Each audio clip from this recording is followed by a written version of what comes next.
That title is no lie. There really exists a 3-hour-long Fairly OddParents movie out there. The reason you may not have heard about it? It came out in season 7. The most hype moment as a kid was when your favorite cartoon was getting a big special event. Networks would hype them up for weeks and weeks, making sure it was drilled into your mind that you need to tune into the network at that specific date and time, or else you'd be a big idiot loser for missing out on it. I recall once in the UK when I was growing up, Disney Channel were airing the Beak special episode of Phineas and Ferb, where they build a superhero outfit, while at the exact same time Nickelodeon were going to be airing their iCarly special where Freddy jumps in front of a moving vehicle for Carly, and now she finally likes him. Holy shit! Deciding which of those to watch was the biggest dilemma I had ever faced in my life at that point. God, please take me back. No cartoon out there to me was as good as doing specials as the Fairly OddParents. With the series being a massive hit right out of the gate, Nick were willing to greenlight as many special events as Butch Hartman wanted. Starting with the 3-parter Abracatastrophe, which at that point was the most dramatic, high-stakes episode in the entire series, and clearly a lot of people loved it, with it reaching an enormous 4 million viewers. From there, the Fairly OddParents managed to have banger after banger. Of course, there's the series' magnum opus Channel Chasers, but there was also Fairy Idol, School's Out the Musical, the Jimmy Timmy Power Hours, and even less positively received ones like Fairly Odd Baby managed to have me super excited as a kid. Later into the show, they had really stopped caring so much at keeping up with the strong continuity and lore they were building up to. You could have an episode from Season 5 feature Timmy having to face off against a character from Season 3, who's teaming up with the villains throughout the first 4 seasons by using wishes he had gotten back as far as Season 1. It always felt like there was a level of respect for their history. Not to mention in general, they were aiming for something much more action-packed compared to the more grounded episodes of the early years. But after around Season 8, they had toned it down a bunch. I can only imagine this was due to a lot of the folks working on the beginning of the series moving on to other projects, including Butch Hartman, who was now being stretched between various new shows. The biggest special we had gotten in the later years was Timmy's Secret Wish, but that was clearly nothing more than a lazy ratings trap aiming to bring back viewers to the show, with the grand reveal of a big mystery Timmy had been hiding for years. If you want to find out what that wish is, go check out my video on it from a few years back. That's what I call a promotion. Before all that though, the Fairly OddParents attempted to do what would be at the time, and even to this day, the most ambitious special in the entire show's run. That being the 3-hour-long movie, the Wishology Trilogy. Also, if anyone tries to claim that these all count as separate movies, I don't want to hear it because I got Butch Hartman himself on my side. The network came to me and they're like, okay, we want to do a 3-hour Fairly OddParents movie. I'm like, okay. Oh yeah, by the way, next week I release the first episode of my new podcast. First guest is the man himself, Butch Hartman. Don't ask how I convinced him to let me into his office, that's a topic for another video. I lied to him, that's the gist of it. Go subscribe to the podcast channel, by the way, that'd be really cool. Channel Chasers to me and a lot of other folks out there felt like the de facto finale to the Fairly OddParents, showing Timmy coming to terms with the fact that he's gonna lose his godparent someday, and we even get a glimpse of the person he eventually became. But the Wishology was promoted as something to top even that, a giant world-shattering event that calls upon Timmy and all the allies and villains he's met throughout the entire series, needing to team up to take down a common foe. In my eyes, that would work just as well as the finale to the show, although there is one small issue that affects that.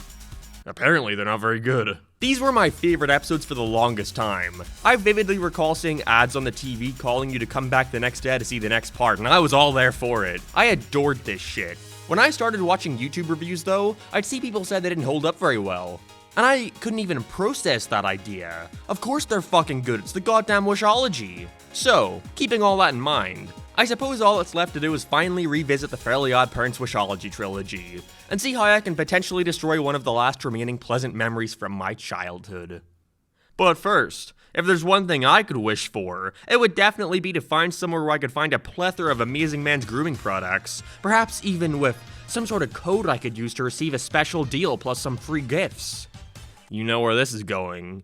You guys all know Manscaped by now. This video is sponsored by Manscaped.com. With their Amazing Man's grooming products such as the Lawnmower 4.0 body trimmer. But did you also know they now have a Performance Package 4.0? Not only does it have a Weed Whacker nose and ear hair trimmer, Crop Preserver ball deodorant, and Crop Reviver toner, but also the amazing Performance Boxer briefs. On top of all that, they also have their Shears 2.0, a luxury nail grooming kit. This kit includes stainless steel nail cutters, tweezers, and grooming scissors. With the performance package, your boys will be ready to impress, but make sure you cover the rest. With the Shears 2.0, your boys are your boys. Be sure to go to manscaped.com to get 20% off, plus free international shipping, and be sure to check out their new Performance Package 4.0. And thanks to Manscaped for sponsoring this video.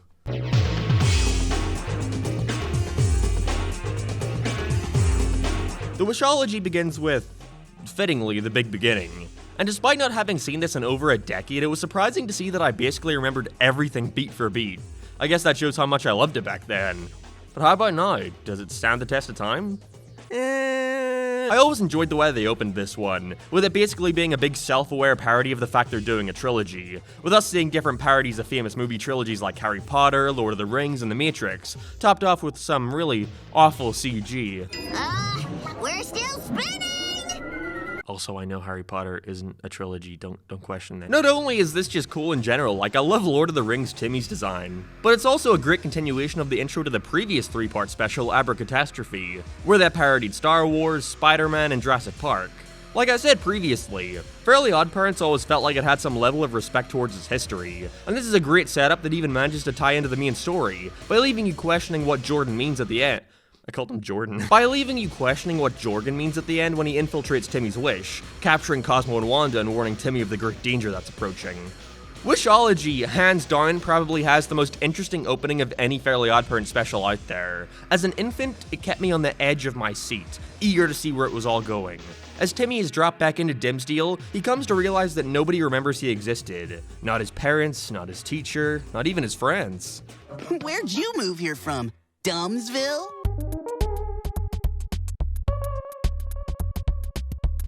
And even worse, Cosmo and Wanda are nowhere to be found, with his only bit of information being that these giant robots are looking to destroy him, being signaled anytime somebody says his name. There's very much so a mystery angle throughout the entire thing, with Jorgen later informing Timmy that Fairy World is under attack from the darkness, quite literally the most generic villain in all of fiction.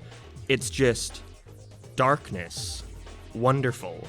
With this info, Timmy is let known that he is the Chosen One, destined to defeat the darkness and restore peace to Fairy World, and with nothing more than a cryptic riddle to solve, he has to set out on his own to save the world. The stakes here are higher than ever, and I love it. In the beginning of Abracatastrophe, Timmy was given a bunch of shit from the other magical creatures that would later help him in eventually trying to defeat Crocker. They even make a fun little reference towards the magic muffin in the Wishology. No, not that one. But here he's completely defenseless, stranded in Fairy World with no immediate way of getting back home, needing to figure out how to get the White Wand all by himself. This is really cool and builds up the tension well, although I will say there's way too many times where they bring up random MacGuffins out of nowhere to push him along, like randomly having his own Batcave under the house, which he only brings up once it's necessary for them to somehow get Timmy to Vegas. It can be somewhat excused though, it's not a stretch of the imagination to picture him wishing for this at some point. But then there are moments like this where it's so contrived and obvious they just want to create conflict, like this. But they can't find me as long as you don't say my name. You mean Timmy Turner? Didn't see that coming. On top of this, they introduce a lot of new lore for the fairies here. Jesus Christ, out of context, this sounds so uncool. Mom, quick, new fairy lore just dropped! But we learn a bit more of the history of Fairy World here, finding out there were once fearless warriors who put a stop to the darkness and protect the world by acting as stars in the sky. And it's also the first time we ever hear and see the Fairy Council, who I was never a fan of. They kept using them on after this point, even in the awful Drake Bell movie. But it was always implied that Jorgen was the most powerful fairy. Did we really need 4 more? Also, I like that the protectors of the wand is literally just Kiss because Butch Hartman really wanted to meet the band. I mean, I can't blame him. If I had my own cartoon, I'd want to meet my hero Curious George too.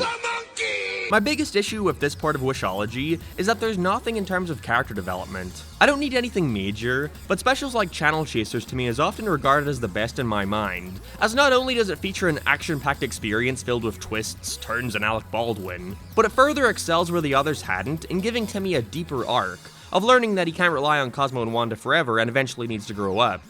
But in Wishology, the biggest thing going on with Timmy is he doesn't know what to do as the Chosen One. Is this ever expanded upon? Nope. He just learns that he can save the day using the power of rock and roll. Again, he really wanted to meet Kiss. I would have been more excited to meet Patrick Warburton, who literally plays the exact same government agent characters that are in Johnny Test. I mean, what hacks? How did these writers seriously think they could just rip off Johnny Test and no one would notice? Wait a minute, the creator of Johnny Test wrote this? What the fuck? That makes too much sense. Like, I don't know, maybe during the opening somewhere you could set up an arc of Timmy taking his friends and fairies for granted, and therefore when he's left all alone having to fend off his foe by himself, it shows him how much he truly does appreciate his allies. Sure, they do a similar thing in Fairy Idol, with Timmy taking his fairies for granted and losing them as a result, but that one has just as much of a focus on Cosmo and Wanda, with Timmy not even really being the catalyst there. It was more so Norm the Genie manipulating the situation, so I feel like Wishology still had room to expand upon that aspect. If there's one thing I definitely can give to the later Fairly OddParents though, except for season 10, is that they always go all out in the animation despite the simple art style, and the Wishology is no exception. They really wanted to give this a mega epic cinematic feel and then knocked it out of the park. The visuals and storyboarding are fantastic, with a lot of really well animated shots that push these characters to their extreme. I'm not a fan of how thin the inner lines got in these episodes, but it's a minor nitpick, compared to the huge undertaking I can imagine a project like this was. I will say though, I think Butch's obsession with CGI becomes a little too excessive here. He always had a soft spot towards using it, given Danny Phantom and a lot of the early Fairly OddParents. But at least in most of those cases it was simply locations. Like the Wishology's big grand look through Fairy World with stock PNGs of the characters flying by, I can accept. But did the Eliminator robots really all need to be CGI? It's way too jarring, and I can't imagine these designs were that complex to the point where they just couldn't be done using 2D animation. And again, the less to be said about that Matrix turnaround, the better. But otherwise, this special is amazing to look at. The amount of locations they had to design must have been immeasurable. Overall, if this remained as a standalone 45-minute special like the rest of the Fairly OddParents events, I think it's one of the more forgettable ones. I mean, Christ, it doesn't even have an epic song like the rest. But it's not bad by any means. I really love the ending where Timmy finds out he wasn't even the chosen one, instead being Brendan fucking Fraser. But while I really adore a lot of what is done here, such as how well it makes you feel Timmy's hopelessness during the beginning, I think it could have further excelled and gone down as one of the greatest the show had to offer if it simply gave the characters more of an arc. Some type of growth that really makes me feel the impact this special had in the series going forward. It is weird how this is only part 1 though. Like, things conclude pretty cut and dry. Timmy defeats the darkness. The end. It's great to know that everything is fine in the universe. Or is it? The darkness is back. I hate that became Timmy's recurring thing from this point on. Yeah, you're gonna soon see that part 1 and 2 have really lazy and forced ways of connecting to each other. Basically, they just tell a conclusive story, then go, but wait, the evil still isn't defeated. Boo! I don't know, it's just with a villain as bland as, again, the darkness, I feel like either find a better way to connect them or come up with a different villain to occupy this part. Wishology Part 2, the exciting middle part, picks up right where the last one left off. Fairy World is celebrating as Timmy has seemingly defeated the darkness once and for all, and is relishing in all the attention he's been getting for saving the world. This is until, predictably, the darkness returns and calls Timmy into action to put a stop to it once again. Yeah, there's not much to it.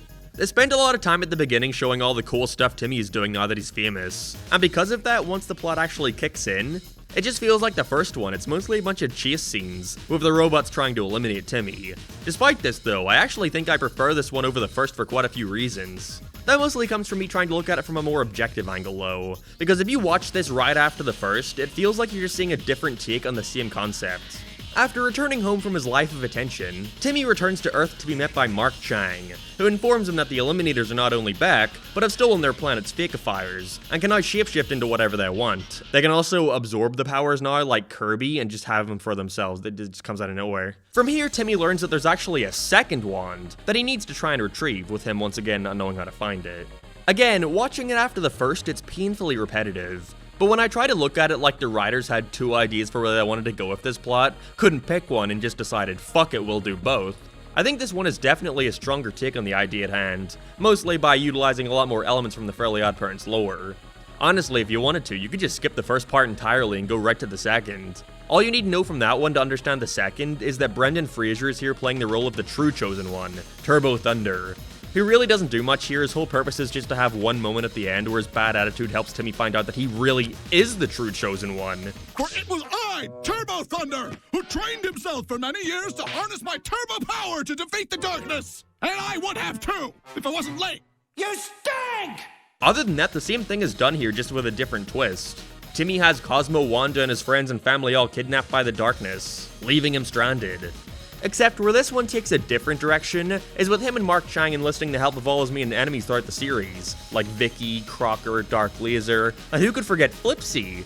This is an aspect I felt was sorely missed in part 1, so it's good to see each character at least get a little bit of time to shine. My favorite definitely being Timmy finally having to admit to Crocker that he has fairies. Tell me you have fairies and we have a deal! I have fairies. No use in denying it! Oh man, that was anticlimactic. Overall, I'm just glad to see it's way funnier in general. I'm not a fan of how because it's a new part they have to start setting up new running gags like Poof being into karate, but compared to the first I find myself laughing at way more moments here.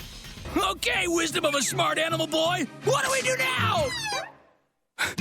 Run! Although for every good moment we have another groan-worthy one, like the big unsubtle Star Wars parody where Timmy not once, but twice turns to the camera to say, Okay, now I know I've seen this somewhere before. all it made me think about was the Johnny Test episode where they make that exact same joke. Seriously, Scott, have you just got a bin of jokes that you regularly pick from? And again, what makes me enjoy it more than the first is that it involves way more of Timmy's friends and family. Even having the moment that blew my fucking mind as a kid, where his parents and friends interact with Cosmo and Wanda, I could not comprehend what I was seeing. It was like every card they could have pulled to get fans excited, they were pulling.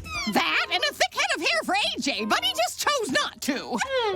Once again, like the first, my biggest issue with it, aside from the terrible looking CGI rock monster, is that they don't go far enough with Timmy in giving him some kind of change. Which is only a shame because there were so many ways they could have gone with this. They actively go out of their way to bring up interesting details only to never expand upon them. Such as 1. During the first 15 or so minutes, we see Timmy revel in the fact that he's beloved throughout the magical world, with Wanda constantly getting on his ass over the fact that he's been spending all his time in Fairy World and needs to eventually go home.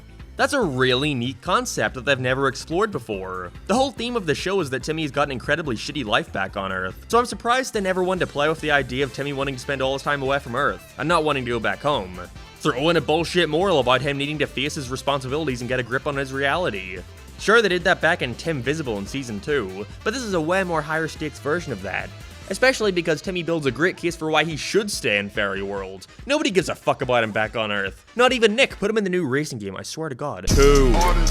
Throughout the entire beginning as well, Timmy is really set up to have let this Chosen One thing go to his head, despite not even thinking at the time that he was the real Chosen One. But when it's revealed that he's being called into action to fight again, he shits himself and runs away, trying to pass the buck off to Turbo Thunder. They never really do much in regards to Timmy realizing that he's kind of a bitch and needing to build up courage. They attempted at the very last possible second, but by then it's too late, which leads us to number 3, the ending. The ending to this part had me on the edge of my seat as a baby. It was earth-shattering. The whole promotion when it came to these specials, which in and of themselves are very lame as they literally spoil what happens in them in an attempt to hype you up. Like for example, this one ends with Timmy supposedly dying, but the credits have a promotion for the next part that not only shows he's fine, but also the attire he'll don for the final encounter with the darkness, but either way. All the ads for this one were like, this time, Timmy Turner is gonna have to sacrifice himself? And you think it's gonna be this big moment that the special builds up to, but no. After Timmy finally meets up with his friends, families, and fairies after so long, he comes to realize that the darkness wants him, and so to protect the ones that he loves, he jumps into the black void, sacrificing himself for the greater good. Now this would be really cool and serious, if anything throughout the whole special was building up towards this heroic act. Like I said, the theme of him taking everyone for granted and being selfish would have really paid off here. But because at this point in its run, the show's only 2 goals are to be A, action-packed, and B, lol epic funny, they never even attempt to build up to anything here. As a 6-year-old boy, Timmy and Trixie finally kissing was enough for me to be satisfied, but as a 20-year-old, I don't know, I think I just require a bit more out of my children's cartoons. Still though, Wishology Part 2 doesn't feel like I'm watching an exciting middle part, it just feels like I'm watching the big beginning, but more biggerer. Like I said before, I actually managed to prefer this one over the last, through the better utilization of things I would expect in a Fairly OddParents event, mainly the use of more of their secondary cast, along with a better cliffhanger ending that makes you want to find out what happens next. Speaking of.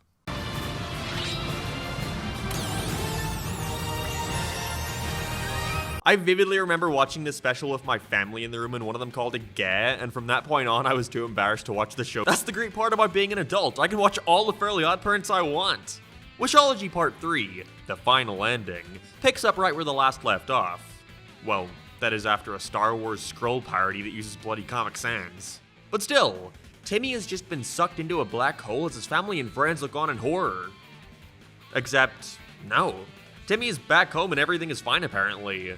When he jumped into the darkness, he supposedly destroyed it, and now the world is back to normal. Although they definitely go out of their way to make sure you're aware that not everything is right. Cosmo and Wanda are acting strange and are eager to make Timmy as happy no matter what. Timmy Turner, you did not defeat the darkness. You're in the darkness! I'm telling you, all these moments blew my fucking mind. I did not see any of it coming. Of course, this is when we find out that in a scenario much like the finale to Gravity Falls, Timmy's in fact still in the darkness, where it's created a perfect world to make sure he stays there, where he's then rescued and welcomed back by all his friends and enemies, ready to take on the darkness once and for all.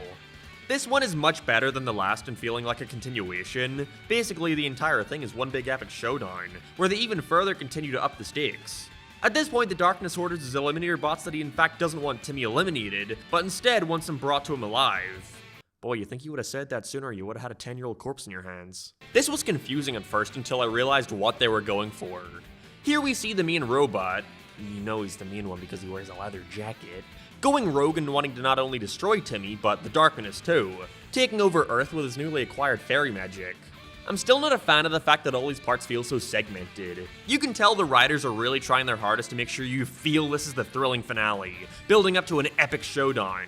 But again, they do it through very contrived ways. Like they have a cool fight where Timmy and the robot face off using magic against each other, giving him a foe that basically has the same powers as him, which is great. But because they don't want the characters having a power that lets them do whatever they want, they work around this by having Cosmo wish all the wands in the world away. Glad to see it's just as contrived as ever. And Timmy also finds out that he has to go and find a third wand. Like I said before, very repetitive. I do appreciate that they do more with Turbo Thunder here. He was severely underutilized, and I guess Butch realized that if he got a celebrity like Brendan Fraser in the booth, he might as well give him more than a few lines to do. So here he becomes Timmy's mentor, trying to train him to take on the darkness. We even learn his sad backstory, which is literally the exact same as Flappy Bob's from School's I Think Musical. A much better special. This training comes off so pointless though. Again, Timmy doesn't fucking learn anything throughout this special. There's nothing he needs to unlock inside himself to save the day. And it's almost like the writers were aware of this too. After like a minute of training, Timmy gives up. And so Turbo Thunder simply just gives him the power necessary to defeat it. Way to go, Timmy, you sure earned that. It's not a huge deal. These 3 parts are so jam-packed full of content that you honestly barely notice, but it's still something I feel would have elevated it even further. The worst thing they do though is the ending, which is honestly pretty anticlimactic considering they've spent the last 3 hours building towards it. Basically, Timmy along with all the fairies in Fairy World devise a plan to put a stop to the Eliminator. However, the battle itself is sorta nothing. They just kinda fly around for a while and Timmy uses all the explosives he was gonna use to blow up the Earth to blow up the robot. While they're still on Earth. I don't think that's how it works. It's hard not to compare it to the final battle from Abracatastrophe, which shows Timmy and Crocker duking it out all over the world, even in Butch Hartman's office, fighting in the desert and jumping across fucking atoms. Before the final confrontation between the two being this amazing moment where to put a stop to his power, Timmy is forced to tell his parents about Cosmo and Wanda. That shit fucking rocks. Now compare that to this, where after defeating the Eliminator once and for all, Timmy uses all the wands he's collected to shoot the darkness. Not to destroy it, but to be nice to it, turning it into the kindness. What is this, a Steven Universe episode? Friends. Now it's not bad because it's not a super action-packed bloodfest where Timmy recites Bible verses before kicking the darkness in the dick, but nothing in this whole 3 hours ever implied that the darkness was nice. The reason for this is, well, anytime it got mad and killed a civilization, it's because it was provoked. And that's supposed to justify it? Like, the darkness can talk. I feel like this could have been explained pretty well. But it just bothers me because that clearly wasn't where they were planning on going with this, and was just added at the last minute. Timmy suddenly just wants to forgive it for everything it had done, but he seriously has no reason to come to that conclusion. Especially in such a high-stakes moment where the whole universe is at risk. But still, the darkness has been forgiven and everything can finally go back to normal. I'm erasing everyone's memory and you'll go back to being the not-chosen bucktooth loser boy. I don't know why, but Kid Me never even considered this and was seriously holding out hope that the events of this would remain canon. I was so sad. And with that, that's the Wishology Trilogy. Ended on 4 fucking gags, they really couldn't help themselves. Just kidding! Ah, brain freeze!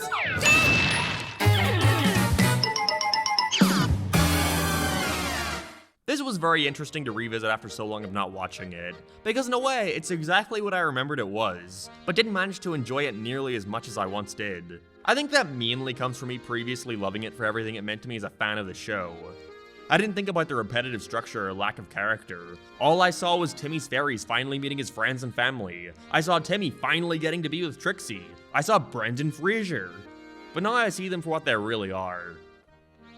Decent. They're not bad by any means, but definitely nothing of the caliber that the series had done before. Watching each part in their own as a singular 45-minute special, they're fine, but when put together as a 3-hour trilogy, it drags. Again, I think the best way to check it out would be to skip part 1 entirely. You'll probably have a better time with it. I still greatly appreciate it though. To me, in a way, it does represent the finale to the series, where all the legacy characters come together for one last hurrah. From this point on, they'd start to slowly wean out a lot of these characters like Edge, Chester, and Trixie. It's right before they got sidetracked with Sparky, Foop, and Chloe. So in a way, despite what glaring flaws it has, the Wishology will always hold a special place in my heart. Seriously though, if we could just pretend that everything after this didn't happen, that would be great, thanks.